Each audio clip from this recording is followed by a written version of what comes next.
Hello, everyone. Welcome to today's live session.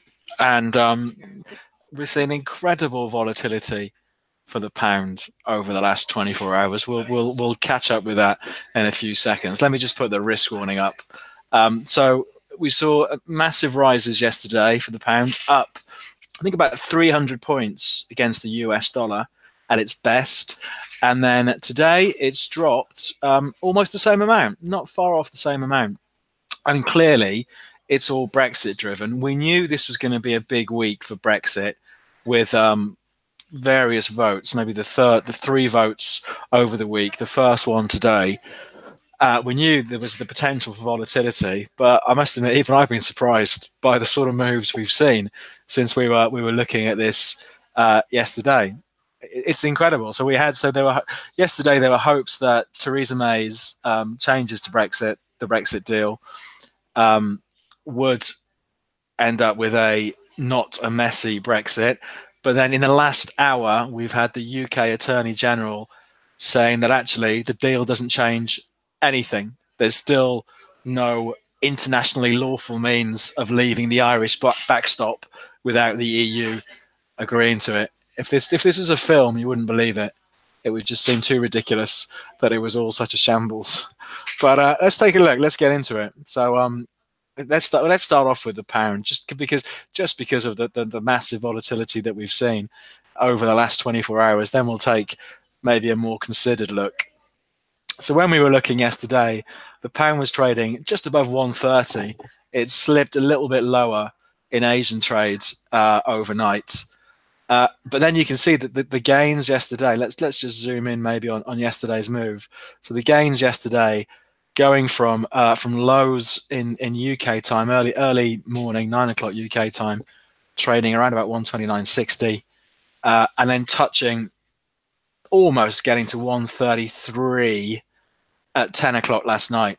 And then here's the slide today. So it was a little bit weaker coming into today, but this is 11 o'clock when that latest news broke, that actually saying that legally nothing actually changes in this proposed new deal.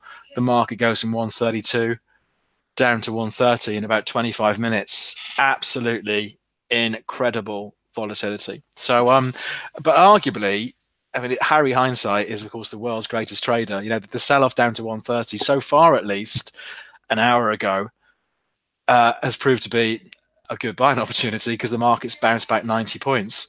So,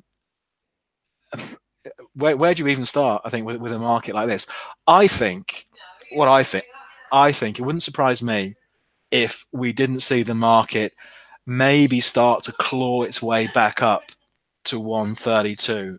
I mean, that news that the Brexit deal doesn't change anything, according to the UK's Attorney General, it sent the market crashing down, but it has held above yesterday's lows. So this whole 129.50 to 130 is still big support. We haven't gone crashing through that. So there still appears to be an appetite to be a buyer of the pound into any weakness back towards 130. But who knows what the rest of the day is going to bring.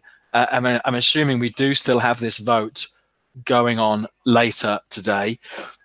Let's see what happens with that. Let's see what the MPs think about it, and we'll come back to it again tomorrow. You know, I do still think, I've been saying, I think for most of this year, that I think that we would see the pound rally into the Brexit leaving day, because we know what the worst case scenario is. The worst case scenario is that the UK comes out with no deal, and it's all a little bit messy, to say the least. So the market knows the worst case scenario. So anything apart from that, you'd expect the pound to recover.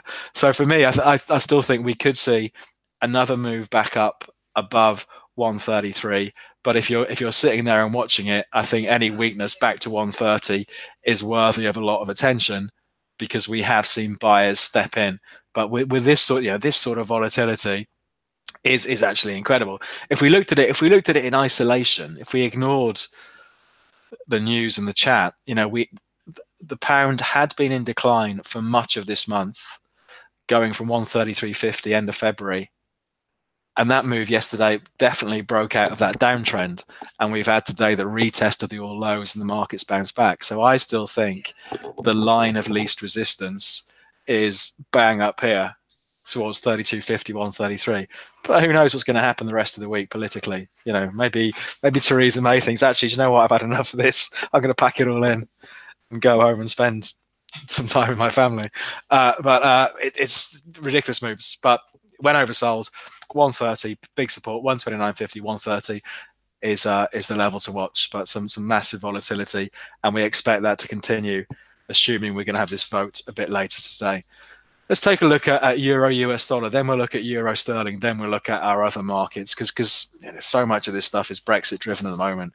I think what's interesting with Euro dollar, really just carrying on the theme from yesterday, we saw that break in the euro last week when we had the European Central Bank downgrading their outlook for the European economy. We had the break below 112.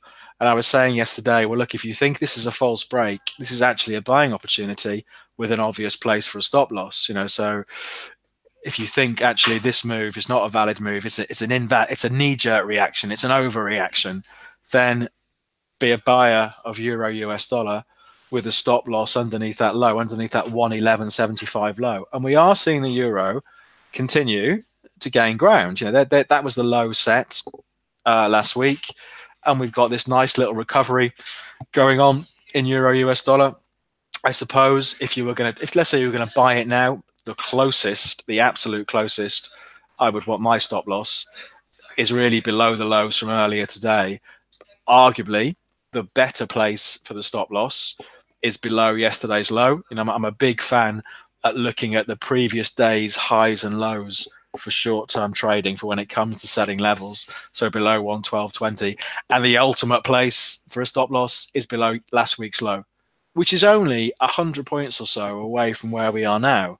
You know, so if you thought we're going to see a much stronger recovery for Euro US dollar, maybe back up to 115, you know, having a 100-point stop loss is not completely ridiculous. You know, in terms of risk reward, it does add up. So for me, I think we could see the euro continue to gain ground, and only if it breaks below 111.70 does it start to look really bearish, because we have had so many false breaks.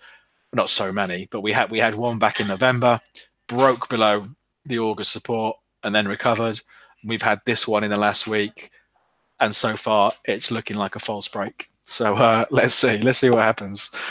Euro sterling. Let's have a look at euro. I mean, euro sterling all over the place, obviously, with what's going on. So we had the move on this pound strength yesterday. We saw the euro hit its lowest level against the pound since May 2017. So it was a 22-month low. But with a massive pound reversal today, we've seen the euro bounce back against the pound.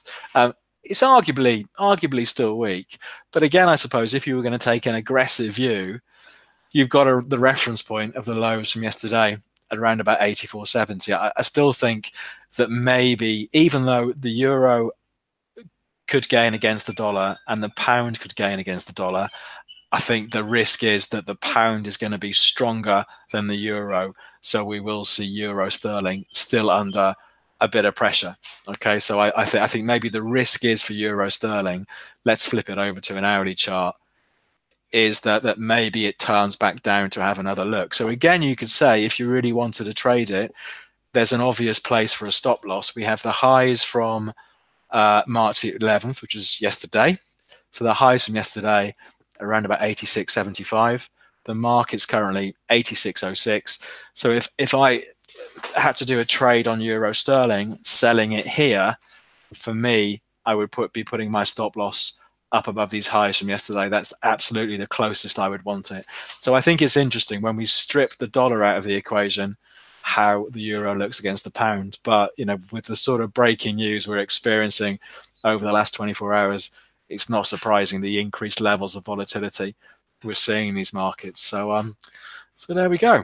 Never a dull moment in the world of FX, particularly when it comes to Brexit. Okay, so let's see. So I think euro against the dollar, further recovery. Pound against the dollar, maybe the move over the last hour and a half has been overdone, but watch it to see what happens if it weakens back to 130. Let's take a look at stock markets. Now, stock markets had quite the day yesterday. So let's take a look at the Dow. The Dow was up 200 points by the close yesterday, and I think we broke some big levels. I think if when we were looking at this yesterday, we were about here, and the Dow was, I don't know, 25 350 ish, and I said, look, the levels to watch: the lows from Friday, about 25 220, and the highs from Friday around 25 530, and we really needed a break either way. I think what's interesting is we did get, I've changed this over to a 5-minute chart, so we did get a bit of a move back just before the official open, back towards Friday's low for the Dow. I think that's a really interesting move, that it sold off towards Friday's low, and the buyers came back, and it hardly looked back all day yesterday for US indices. They just continued to surge. We broke through Friday's highs and actually ended up breaking above Thursday's highs as well. So some big gains yesterday for US indices. And I think if we flip this back to an hourly chart, I think what we've seen has definitely broken the downtrend that these markets were in last week. You know, we'd seen these markets decline fairly steadily last week. The strength yesterday has broken the back of that downtrend. So for me, the approach going into today, and arguably the rest of the week, is to look to be a buyer on dips. You know, the great setup would be if we pulled back towards 25.4, which is maybe asking a bit too much. And the market's currently trading at 25,630. But I think for me, any pullback after the strength yesterday, breaking the trend from last week, does look like a buying opportunity. So going into today, I think for the Dow, we'll look at the Nasdaq in a minute as well, because the Nasdaq had a good day yesterday. Going into today, maybe the levels to watch, I suppose. I mean, we had quite a bit of short-term support ahead of 25,500 yesterday. So that level from about 3 o'clock all the way through to about 5 UK time, the market spent quite a bit of time, you know, from a price action point of view, trading around that level before really rallying strongly into the close. So I suppose if you wanted to be, so for me, if I was a buyer now, the closest I would want my stop is below here, and that's intraday support from yesterday. You know, the bigger level is still down here, the lows from yesterday, but that is about 400 points away from where we're trading now. So really, even if stock market indices, the US comes under pressure this afternoon, and don't forget, they officially open at 1:30 this week because their clocks have gone forward, and in the UK, ours haven't. Any pressure, I'd be looking for the bounce back this afternoon in US stocks. So let's see what happens. And of course, the bigger picture, just one last one on the Dow before we take a look at the Nasdaq.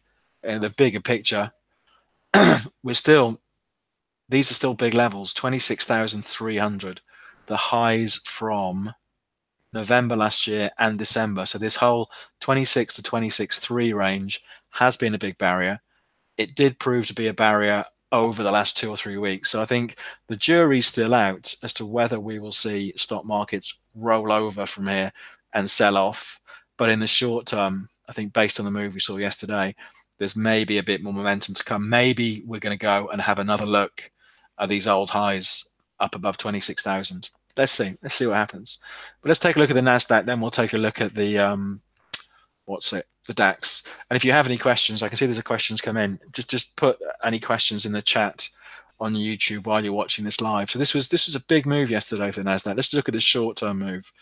So last week the Nasdaq lost 7,200 down to nearly 300 points for the Nasdaq last week, and an enormous move really yesterday, where it gained back virtually all of the ground lost last week. So a really strong move from the Nasdaq. So pretty good. And we're back up to this old resistance. So going into today, the levels from Nasdaq just above 7,200. If it breaks through there, we'll be on fresh recovery highs for the year. So it's really interesting. I think if the Nasdaq breaks through 7.2, it's leading the other indices, the S&P and the Dow. And let's see what happens. I think if we can clear 7,250 this week, it does start to look as if the obvious target is a run back to the all-time highs at 7,700. Okay, maybe that's a bit too much to hope for in the short term, but let's see what happens. So I think we've got some really interesting levels to watch. We'll take a look at the DAX. I can see some questions coming in, which is good. So look at the DAX. Then we'll look at oil and gold. Then we'll go to the questions. So the DAX, maybe a little bit more restrained, the DAX, but I'd say, arguably the recovery from the December lows is still going. We're under a little bit of pressure today, the DAX, but if we flip this over to an hourly, just some of the levels to look out for. I'd suggest that what are the lows from yesterday in the DAX? The low was set at 9 o'clock, around about 11,460. We are seeing, so we sort of started today at 11,640. The market's backed off 120 points. So arguably, if you thought we were going to see a lift in US stock markets this afternoon and you wanted to buy the DAX, the closest I would probably want my stop is underneath yesterday's low, around about 11,460. So about 60 points away from where we are now. So the DAX is interesting because the DAX has pulled back more than the US markets have overnight. So the DAX is an interesting one down here to see if 11,460 to 11,500 hold. So if you are sick of hearing about Brexit, look at stock markets this afternoon, and we don't have to think about Brexit. We can just see how those markets are performing. But a really strong day yesterday, and I would be expecting that strength to come back today and tomorrow. Let's see what happens. So we'll look at gold and oil, and then we'll look at I can't remember the questions. Sorry. Okay, so oil. Oil is always interesting, but the movements have not been that interesting over the last couple of weeks. So just to recap, I think 58 to 60 is potentially a big barrier for oil. It's risen 30% in under 3 months now. That's a big move for oil, but it's being really capped by 58 to 60. Let's flip this over to the hourlies. So not much has really changed since yesterday. Yesterday we were trading. Where were we trading? Around about here, 56 and a bit, 56 and a half. So it's moved about $1 higher. It'll be interesting to see what happens if it squeezes up to $58, because 58 has been a real barrier. So first of all, I think the risk is we could see some weakness coming in if it gets much higher than where it is now, even 20, 30 cents higher from where it is now. I think the flip side of that is if it breaks 58, if it breaks up through 58, there's maybe quite a few people who've gone short ahead of 58 in recent weeks because it has been a barrier. If it breaks 58, you'd expect stop losses to kick in and maybe we get the squeeze up to 60. So I think it's interesting. It's, arguably selling it up here is not a bad idea with stops above 58. I think if it breaks 58, we could see maybe a $1.5, $2 move in quite short order, but a bit sideways overall over recent weeks, the price of oil. Now gold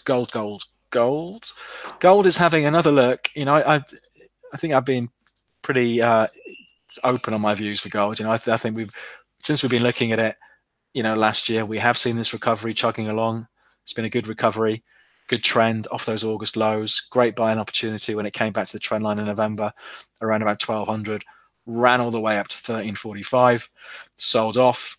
It was overextended. It sold off. The lows for the year at 1275 have been important levels, and it's having another go at the moment at trying to get above 1300. And I think that's what it needs to reclaim. I think if we can get back above 1300, then we can start looking at a run back up to 1345. So I think, medium term, gold is still positive. I think we're seeing a bit of US dollar weakness in the last sort of 24 hours or so.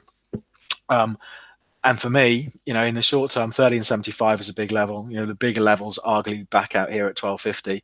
But for me, the line of least resistance for gold still looks to be up.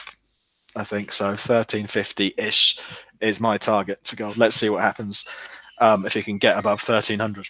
It's only 70 cents away now, as you can see. So we'll see. We'll see what happens. Let's have a look at the short term very quickly. Then we get into questions. Here we go. So it pushed up on, was it Friday last week? Got as high as just above 1300. Let's see what happens if we can push through this afternoon and maybe build a bit of momentum. Okay, so there we go. So it's been an interesting day so far. Where's the pound at the moment then? Where is that trading at the moment? Has it gone above? Oh, it's just faffing around now, isn't it? And I think, again, it wouldn't surprise me after the excitement of this morning that maybe we just have some chop now until the market makes its mind up or we hear something new about Brexit. Right, questions. Is there any way back for Boeing? So we had that terrible air disaster, didn't we? With the Ethiopian Airlines, 157 people killed, and we've seen this news that it's the 737 MAX, isn't it? That's the plane, and lots of countries are saying not allowing them to fly. So it's really a horrible story that two of these planes have crashed now. But here's the Boeing share price. So someone's asking about Boeing. Before it all happens, that's what the chart of Boeing looks like going back to early 2017. So 2017, it was about $160 a share. And that really is a heck of a move, isn't it, in a couple of years to be up at 432. That's a massive move for a big company, like Boeing. And not surprising, yesterday, you just make this over to a 5-minute chart. So on Friday, the Boeing share price closed at $420 a share. That terrible news over the weekend. And the share price gapped down more than 10%. So opened at 370. So it opened about $50 lower than it closed. So it's about a 12% drop on the open for Boeing. But I suppose from a market's point of view, what's interesting is look how much it clawed back. It was almost up at 400 by the end of the day. And it's always interesting, I think, how markets react to news. This is terrible news. They're seeing then I don't know that much about planes, but their newest plane being grounded. Australia, I'm just looking now on the BBC website, has joined Singapore in banning these planes. But the share price has bounced back to be about 5% lower than it was at the end of Friday's trade.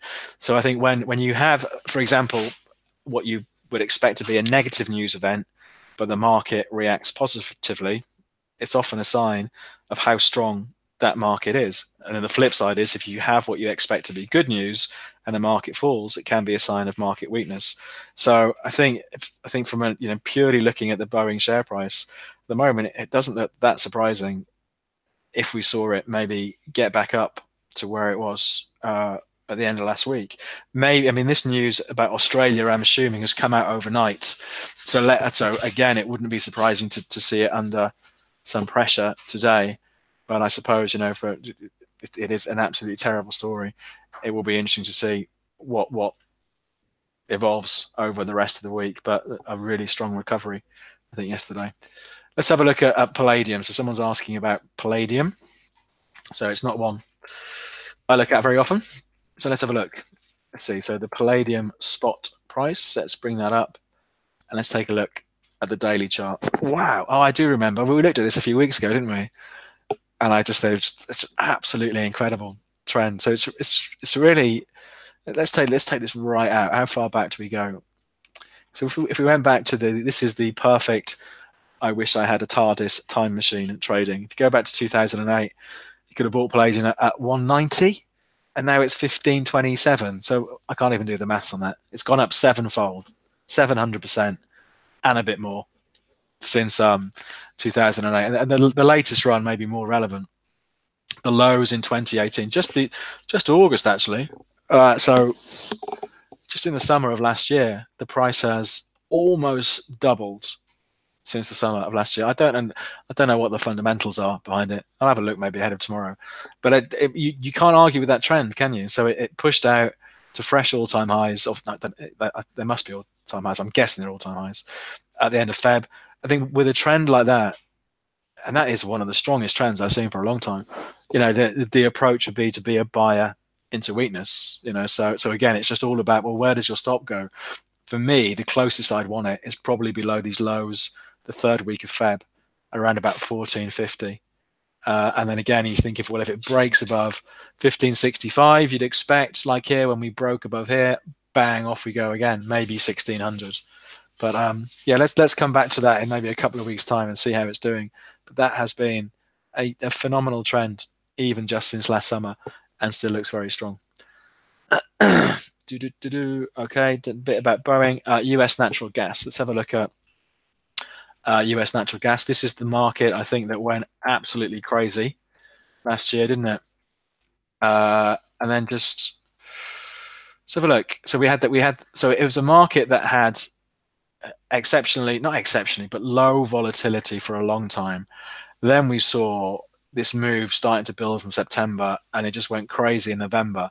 There's that story, I think I've mentioned it before, but if you Google, I think, natural gas options fund, I think an options fund that had been betting on low volatility and had made, I'm sure, lots of money betting on low volatility over the years, I think basically blew up in November because of that explosive move in natural gas. So it was really quite an exceptional move. So it went from 3.2 to nearly 5. So a 50% move in the price of natural gas in about 2 weeks.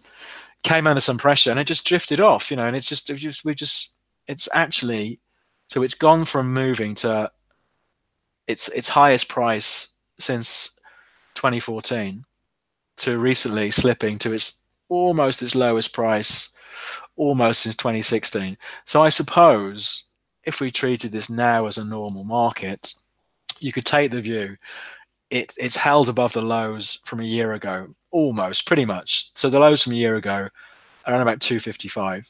The market's currently 276. So for me, arguably, you'd want to be a buyer, wait for it to see if it carries on drifting off.